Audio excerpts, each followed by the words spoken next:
think.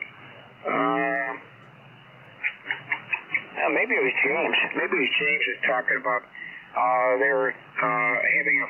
Yeah, I think it was. I think it was James who said he had a flu and he was just getting over it or he's escaping it. But that's something I haven't had as much of now that I'm not working 8 to 5, going into stores or whatever, and being with the general public. I don't get those as much as I used to, thank God, because they would get me down. I'd be down for probably 4 or 5 days anyway. And it's just miserable. It was just a miserable situation. I wasn't comfortable. Let me put it that way. And I'm glad those days are over.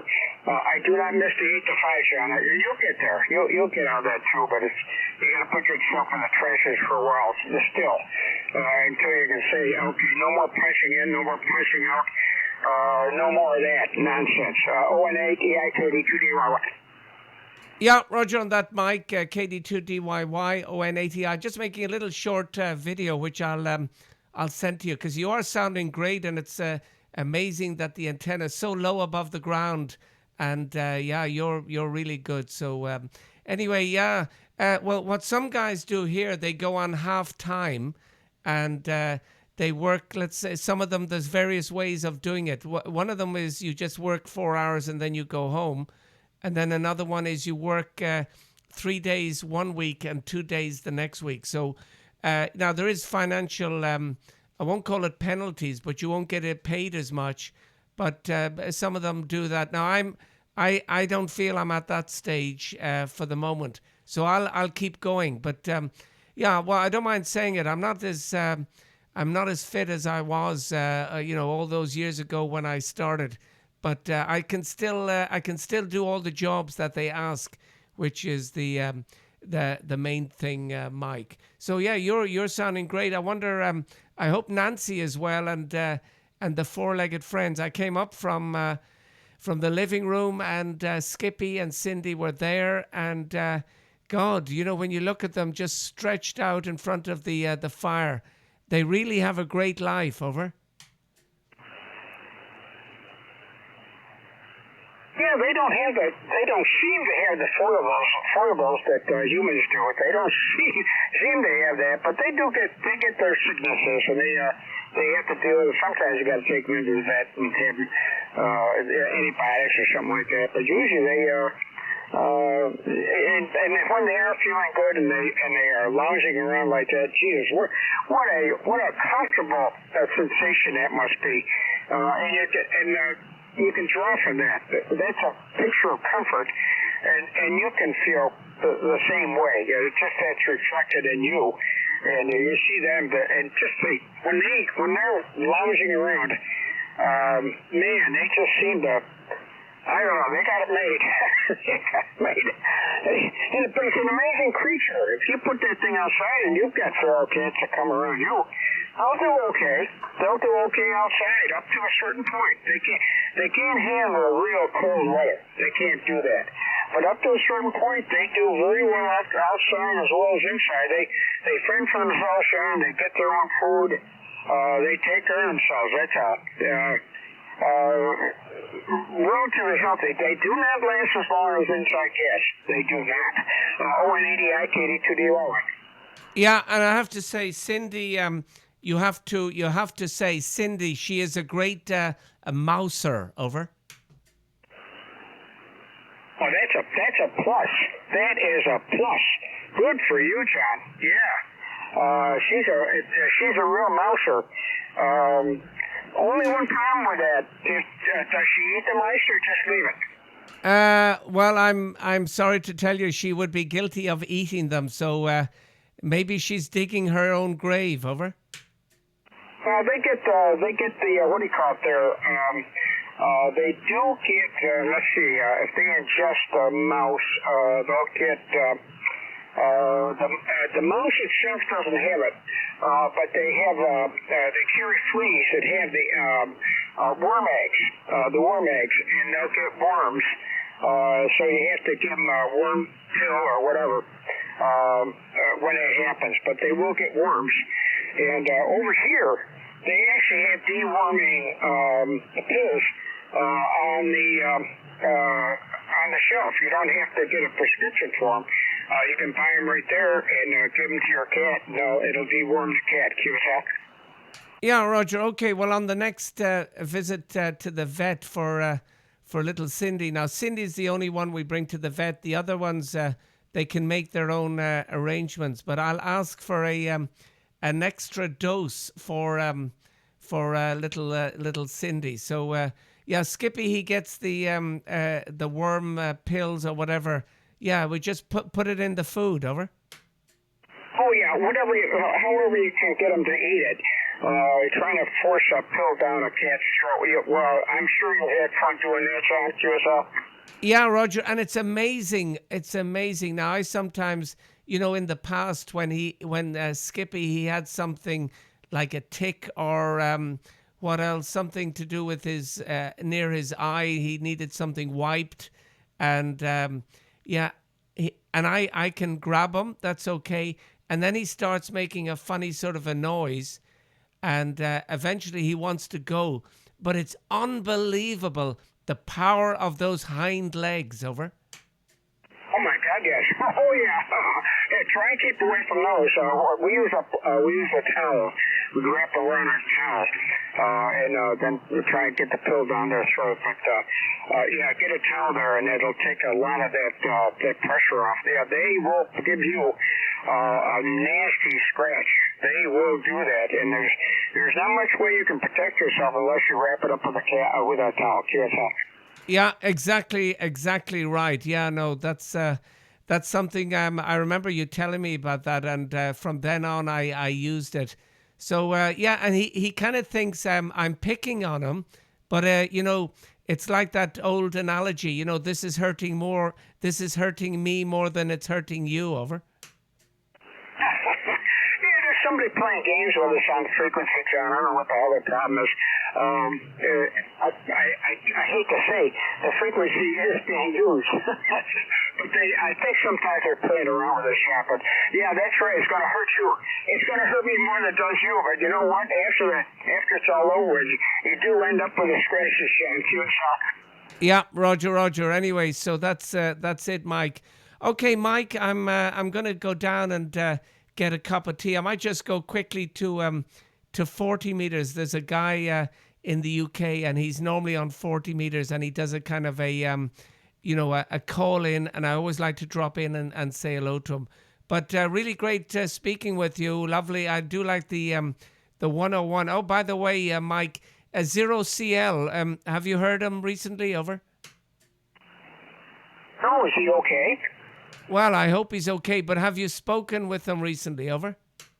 No, I haven't, but somebody has. I can't remember, John, who it was that I talked to today that was in conversation with him. Let me see who it was. Somebody had talked to him. It had to be Jimmy. Yeah, it's his golf like a brother. He was talking to Michael the other day. It wasn't on 20. I'm not sure just where it was, but I think Jimmy was in contact with him, correct? Yeah, okay, very good. Anyway, so, no, I hadn't heard him for a few days, and he is one of the regulars. Over. Oh, yeah, he's a good guy. Michael's a good guy. He is opinionated, but aren't we all? A certain amount. But he is opinionated, but he's a great guy. No, he's still around. He's still okay. Don't worry about that. And he has been talked with. He has been with one of the other members within a day or so. So he's okay on that, John Quack. Yeah, very good. Okay, well, Mike, I'll love you and leave you. So greetings to Nancy. Oh, one more question. Your brother-in-law, how is he doing? Over. Oh, very good. He did sustain some mental diminishing there because when he talks, it's he's not sure of himself to a fault, if you know what I mean. He always questions you. He'll ask you something, and he questions his own ability. I should have been able to take care of that, and I hate to ask you that. type of thing. And he belabors that. He goes over and over and over again. So there's something going on there, but he's generally okay. He can drive again. He is on permanent disability. They can't go back to driving commercially. A truck, he can't do it. He can't get his commercial license back. But he's driving okay, his personal car, and he seems to be okay. But there's something missing there, John. Yeah, and what is his age, over? Oh, I think he's 50. Oh, I think he's like 56, 57, something like that, John. Yeah, Roger, a little bit early to be knocking it on the head, but lucky he can, over. Oh my God! When he was down at the bottom of the stairs, I told you how that happened. ON80I, KD2DYY. Yeah, they were. His wife was kind of slapping him on the side of the face, to try and have him come to. And he wasn't coming to. He was breathing all right and all that stuff. But I said, did you call 911? I mean, this is a 911 incident. You got to get the people in here, the paramedics in here, and see what the hell's going on. She said, no, we were trying to wake them up. I said, damn, Ma, give 911 a call. That's what they're designed for. And John, I'll tell you, over here, I don't know if it's the same over there, but when you call 911, those people were here within 5 minutes. They were here at the house, and they had a whole team that sprang into action. Unbelievable. And I was watching this progress.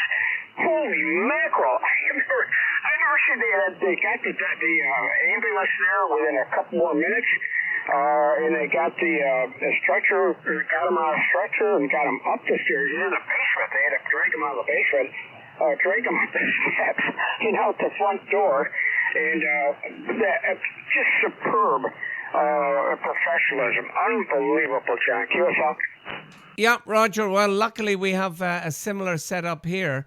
And here's the way they do it. They have a car, two people driving around in a very fast car with all the bits and pieces, and they are very close. You wouldn't believe once they're called, they're there at the door. So they and then they radio back to see how serious it is, rather than a big old ambulance to turn up. Over. Yeah, well, this definitely needed an ambulance because, the people on site, they relayed in that, ambulance was needed, and they'd have to get to the hospital. He was out. I tell you, that was close. That was close. He didn't know. He didn't come around till, it had to be 4 or 5 days before he figured out what the hell was going on, and then he was just guessing. So he was in trouble. He was in serious trouble, John. ON80I, KD2DYY. Yeah, and I take it he's had some, therapy, over? I don't know. I don't know how extensive that was. He has had PT, physical therapy. After a while, that kicked in, and he had to see the doctor quite often. Once he got discharged, he was in the hospital, I think, for a couple of weeks at least. It may have been longer than that, but and he had to see the doctor all the time with special office visits before they felt comfortable with the situation. But I'll tell you, he was in serious trouble, and they did relate to his wife that he was close. He was close. It's a good thing they got him in the hospital, and they did have to do. They found out he did have a brain. He had a hemorrhage inside of his skull, and they had to seal that off. But he did have a hemorrhage in there, so he did a heck of a number on himself, John. QSL. Yeah, Roger, and to think, before that accident happened, he was not a care in the world. Over.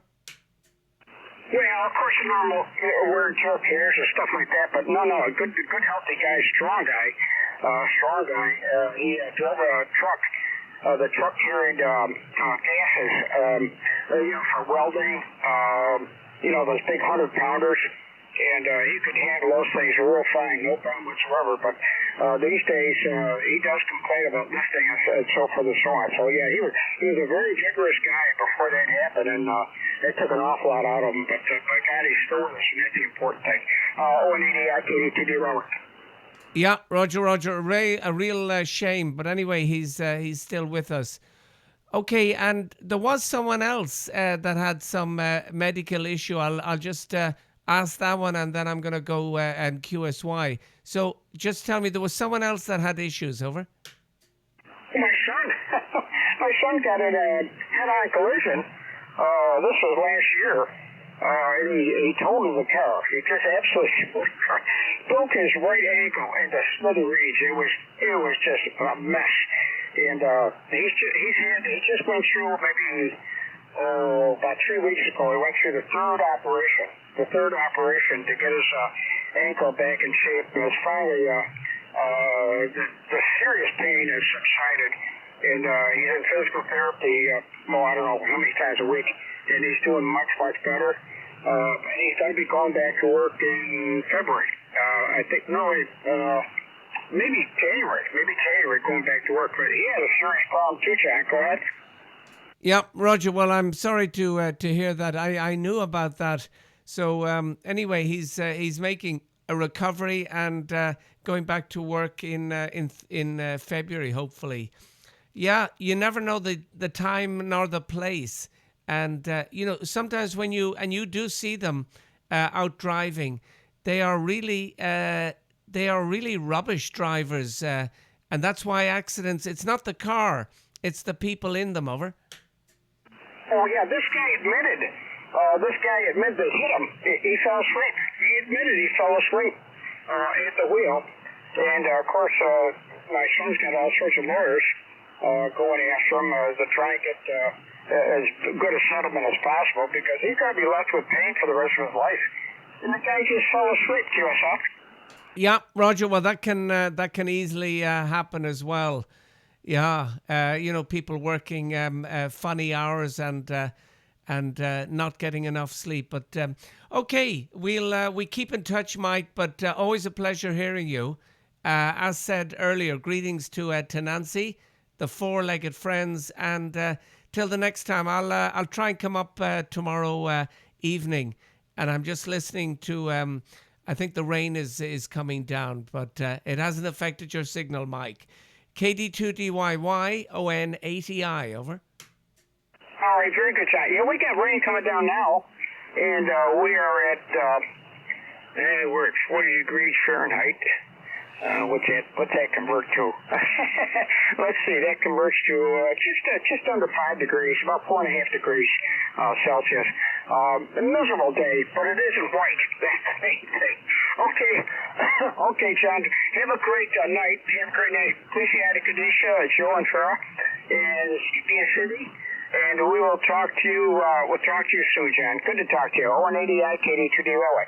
Yeah, thank you, Mike. Great hearing you. I'm gonna make that video now, and I'm gonna send it to you in the next little while. KD2DYY ON80I. Bye bye from Belgium. Over.